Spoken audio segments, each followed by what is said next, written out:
Welcome to Business Talk here on businesstech.co.za, and we're getting to that time of the year where if you've got a financial plan, you should be dusting it off and you should be just sense checking where you are. And certainly if you've been feeling the financial pinch this year, this rising cost of living, the squeeze on disposable income, that uneasy sense that your savings simply aren't keeping up, you're certainly not alone. And it's precisely in moments like this that the value of solid, trusted financial advice becomes so critically important.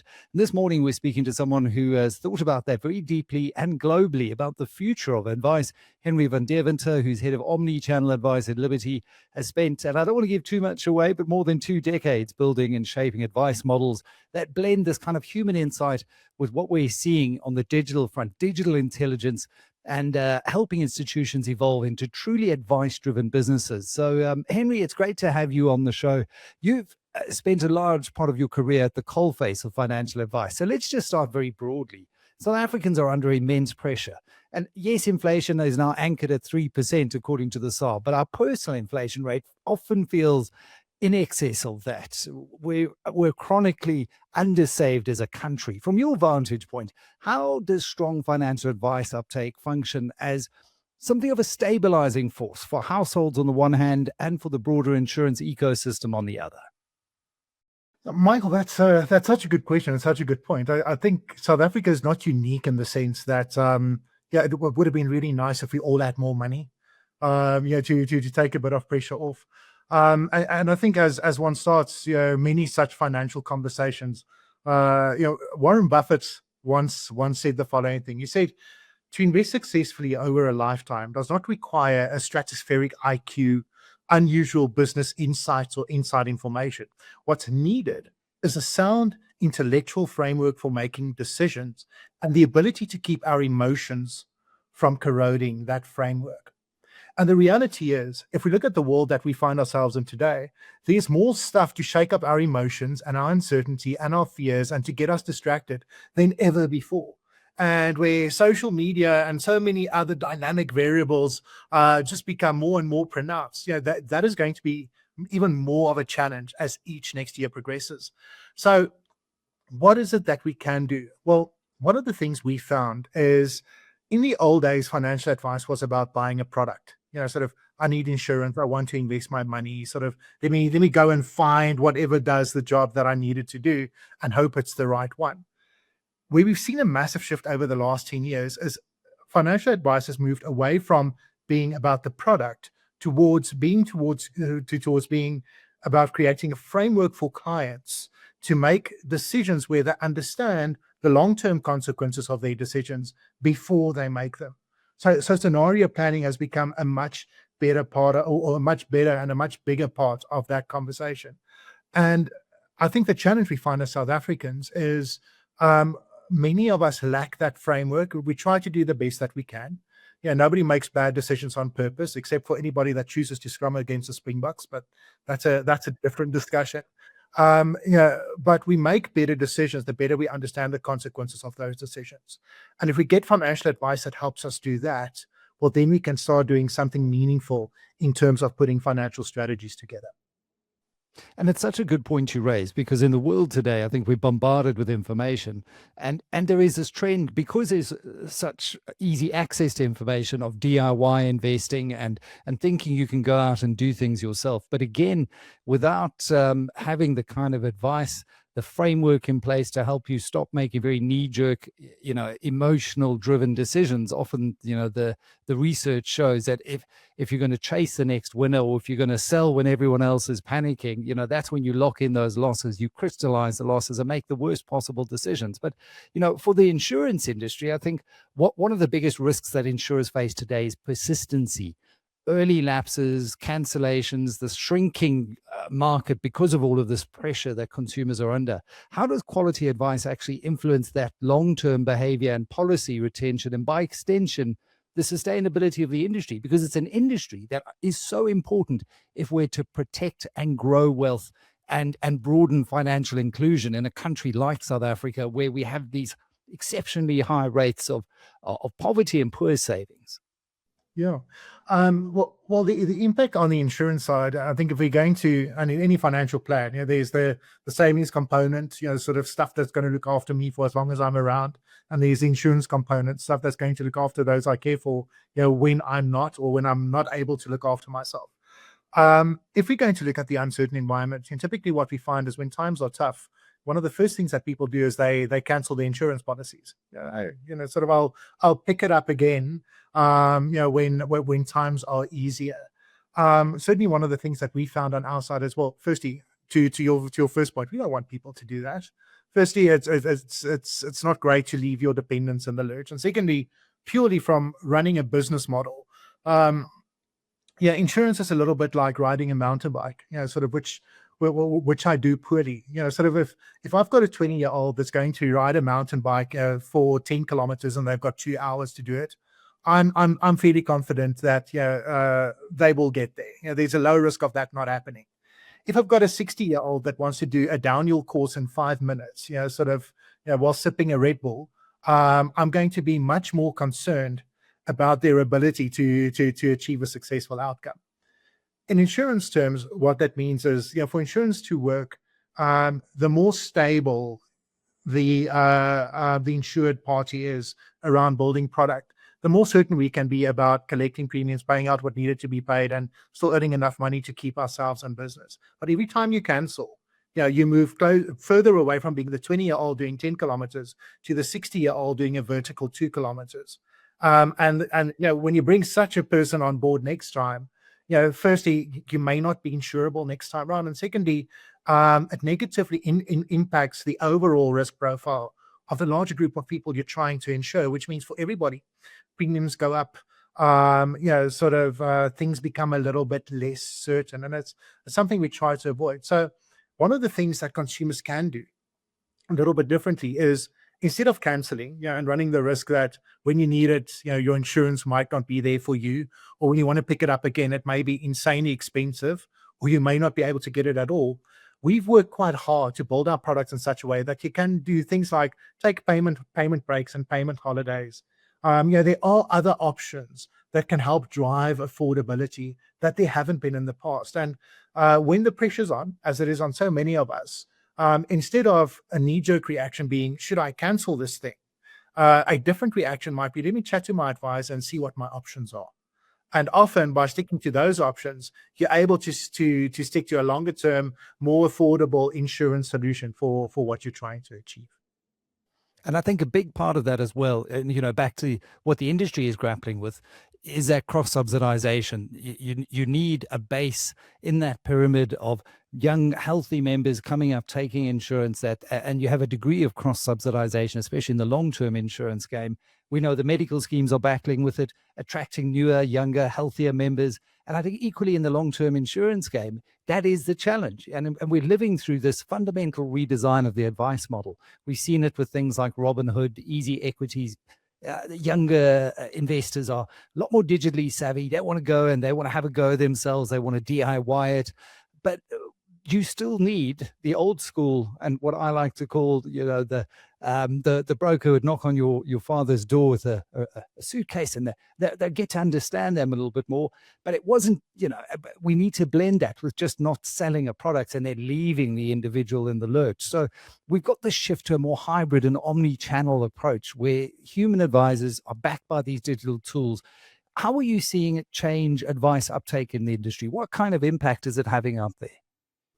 Well, if we look at omni-channels as a sort of advice, and essentially what that means in layman's terms is there are different places you can go for financial advice. You can find it online, so you can use tools, you can use calculators, you get it via your corporate mechanism, or via your financial advisor, or via ChatGPT, or whatever your sort of chosen point of entry is. And what you want is, you want to build solutions that consistently lead to the same really good answer, and sort of passes you through to a unified road going forward, as opposed to branching off every single time you encounter another point of advice. Um, in the insurance industry, there's an old saying, sort of people, don't buy insurance, they get sold insurance. So sort of, but I think how the world has changed nowadays is, when people want any form of financial advice, it doesn't start with sort of speaking to a financial advisor. Most of the time, it starts on Google. Sort of. So I'm moving companies. I've got pension fund money. I potentially need to invest in a preservation fund, or I need to invest. What are my options? And then what happens is you start getting different options and answers around, well, sort of, these are calculators, these are digital channels you can speak to. And that's kind of where we saw robo advice come from, sort of the old thing where 10 years ago, people were saying, no, sort of advice calculators will replace financial advisors completely. And 10 years later, we're hearing artificial intelligence will replace financial advisors completely. And I'm sure we might talk a little bit more about that later on. But the reality is, what we found in consumer behavior is you Google, okay, what are my options? And once you've done that, you start playing around with one or two of the links that it sends you, which gives you a bit of a feel of what you can do. The problem is, no two online answers are the same ever for a whole bunch of reasons, which is a completely different discussion. But at that point, we find consumers are comfortable enough to say, okay, well, I now sort of have an idea. Can I now, I can now maybe I'd like to speak to somebody, and I'd like to click somewhere or feed through to someone where the information feeds through and there's a sense of context that can look at my broader picture.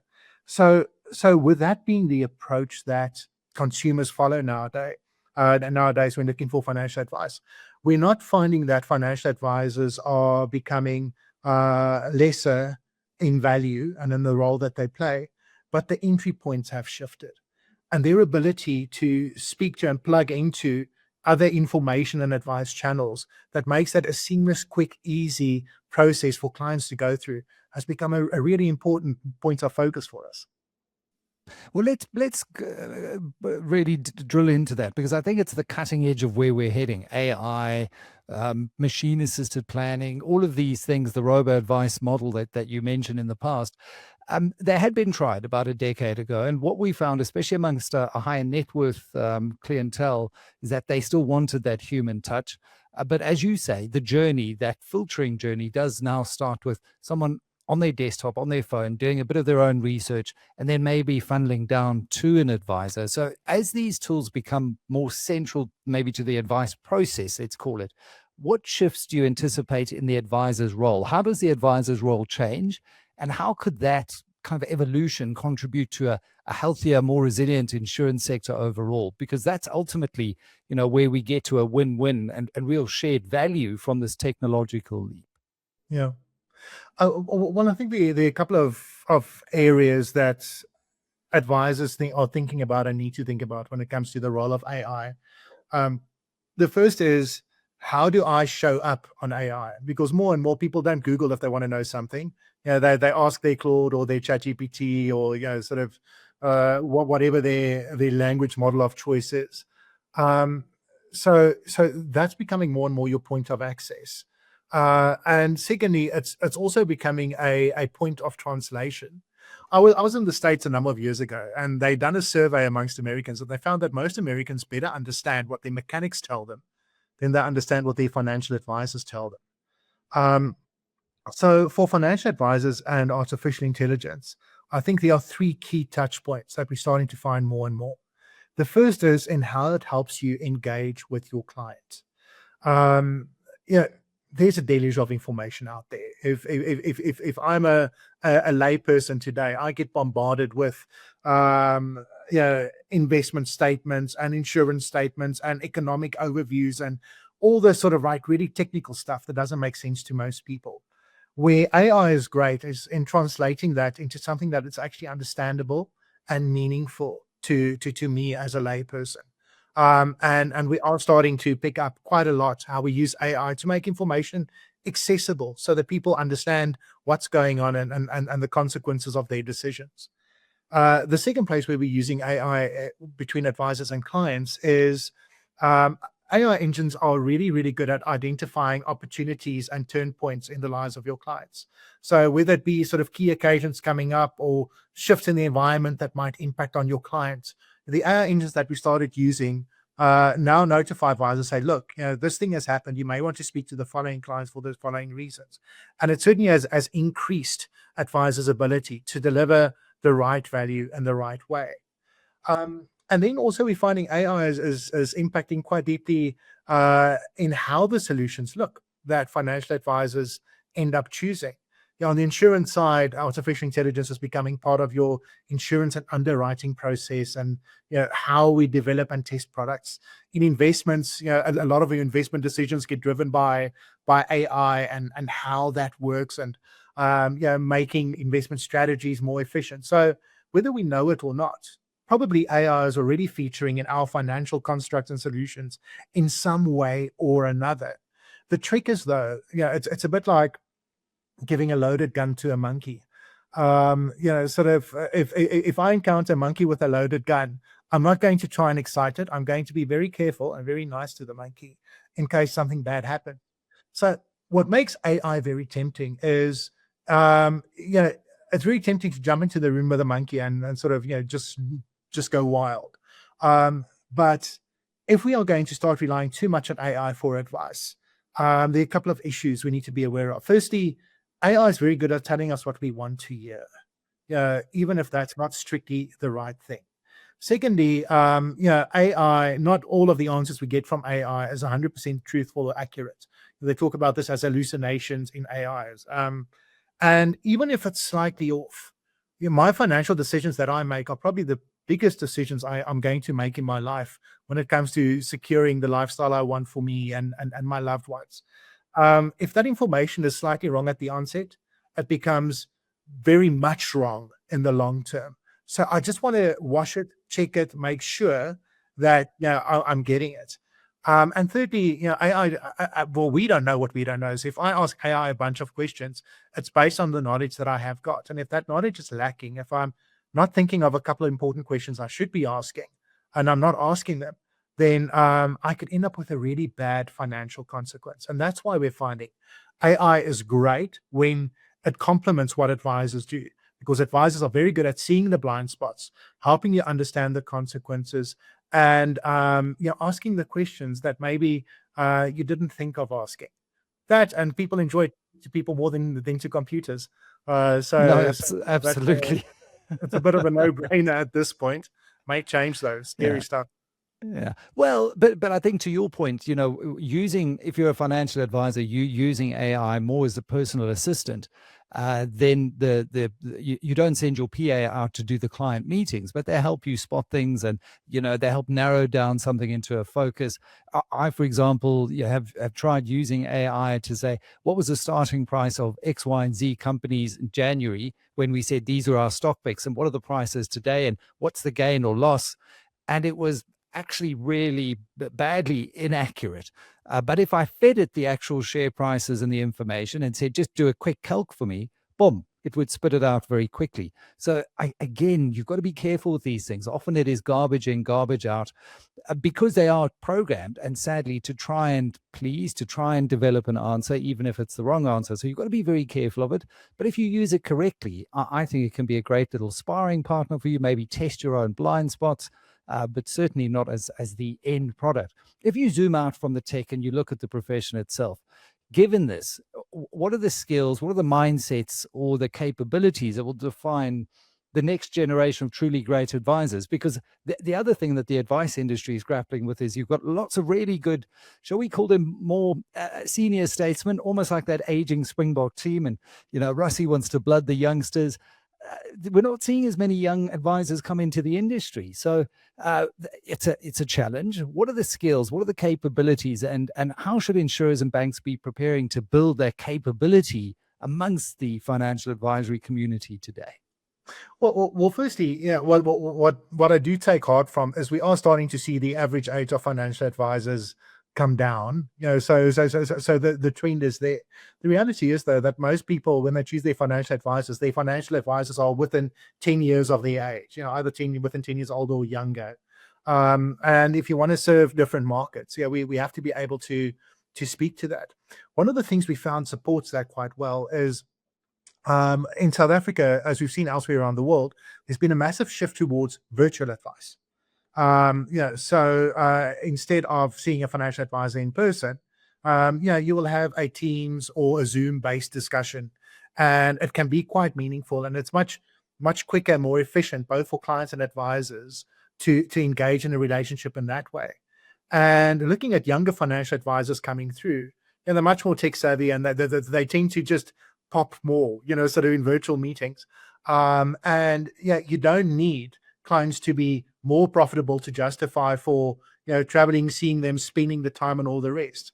So your cost base comes down very, very nicely. Um, and yeah, we are seeing that shift massively at the moment, and it's influencing also the advice experience that certainly a lot of younger clients are looking for. Not everybody wants to speak to somebody in person. Sort of a virtual meeting is fine. I don't want to see my financial advisor, sort of for 2 hours on a weekday. If it could be for 30 minutes over lunch, be on my cell phone or behind my laptop. And certainly the industry is gearing towards providing a really good solution that provides that.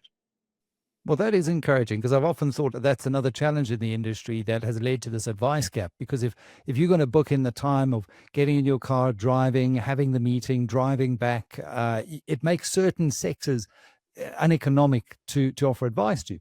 This now opens up that the economics of advice to a broader cohort of South Africans. And that's really where we need to see the advice penetrate as well. Absolutely. Just lastly, Henry, I mean, if you're watching this, it's the end of the year, you probably feeling quite close to just checking out. You may be feeling a little bit overwhelmed financially at the moment, but you haven't engaged an advisor yet.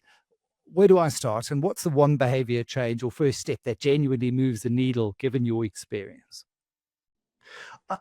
It's always a good idea to just go for a check-in. Sort of, not everybody knows, do I need advice? What's wrong, and how should it be fixed? If you have got a financial advisor, they're not always as proactive as you'd like them to be to touch base, but they're on retainer, you're paying them money, checking in at least once a year to answer two simple questions. Am I okay? And if I'm not, what needs to change? Yeah, that is the conversation we need to have on an annual basis. And if you're not sure where to change, one of the fun technologies, that we've just introduced is, sort of, there are apps out there, like dating apps, where you can find an advisor, swipe left and swipe right, and it's really, really great. So simply by starting with Googling, where do I find a good financial advisor that can do the following things for me? There's some great applications and great solutions there. Most of them are virtual. We found that 90% of clients, once they've had a virtual advisor, they don't want to see somebody in person because it's too much of a schlep. It's like having groceries delivered. But just asking the question and checking in is absolutely critical. And if you feel like those two questions are not being answered, am I okay? And if I'm not, what needs to change? Then speak to somebody else. It's a consumer market. Sort of test the advice, go kick the tires, and find the solution that works for you. What we have found, though, is if you fail to do that, how bad the problems might be grow on a compound basis. It's easier to solve small problems than big problems. So try and solve them while they're small, and you'll certainly benefit in the long term. Henry, I just love the way that you always break it down so clearly and so crisply. Those two questions, I think, are exactly what listeners should be asking. Am I okay? And if not, what do I need to do to get on that path to make sure that I am okay? Thank you very much, Henry van Deventer from Liberty, for joining us and for sharing some really rich insights into the evolution of financial advice here on Business Talk. Have a great Christmas. Thank you so much, Michael.